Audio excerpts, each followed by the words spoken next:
Friends, నేనైతే చిన్న చిట్కా అయితే చెప్తానండి. దోసపిండి ఇది బాగా పులిసిపోయింది అలా కొద్దిగా పుల్లపు వాసన అయితే రాలా ఫ్రెండ్స్. లైక్ ఇచ్చుడు నేనైతే గ్యాస్ గ్యాస్ స్టవ్ మీద అంతా జిడ్డు ఎక్కువ ఉంది కదా, కొంతమంది సబ్బు అది ఇదంతా వేస్తుంటారు, కానీ ఒకసారి జిడ్డు మరకలు అయితే పోవు. నేనైతే దోసపిండితో ఇట్లా అంతా కడుగుతాను. ఇది మన చిడ్డు బోటులు కానీ చిచ్చులు ఎత్తామే గ్యాస్ బండ్ కాడ ఉంటాయి కదా, ఆయిల్ అంతా పేరుకొని ఇది అంటుంది, అది కానీ కడిగి చూపిస్తాను.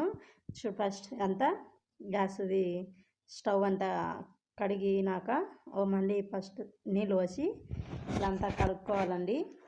కడిగినాక ఇది అనేది మళ్ళీ పైన సైడ్ బండలు గ్యాస్ బండ కాడ ఉంటాయి కదా, అవి కానీ వచ్చేసి అవి నీట్గా అయినాయి. సిద్దు బొట్టులు చూడండి ఎత్తున్నాయో చిచ్చులు. నేను దీంతోనండి బ్రష్ మన పన్ను దిక్కుంటే ఆ బ్రష్తో ఇలా అంతా పట్టియాలి.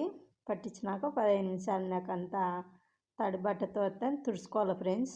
తుడిచిన తర్వాత నేనైతే ఇది రెండోసారి అంతా క్లీన్ చేసేసినాను. ఇదైతే పక్క ఫ్రెండ్స్ యాడేగానే అనేది మరకలు అనేది ఇదిగా ఉండవు. నేను వేరే అక్క కడుగుతా అంటే చూసినాను, కానీ ఇన్స్టాగ్రామ్లో చూసింది ఇది కానీ నేను ట్రై చేసినానా, భలే వచ్చిందండి.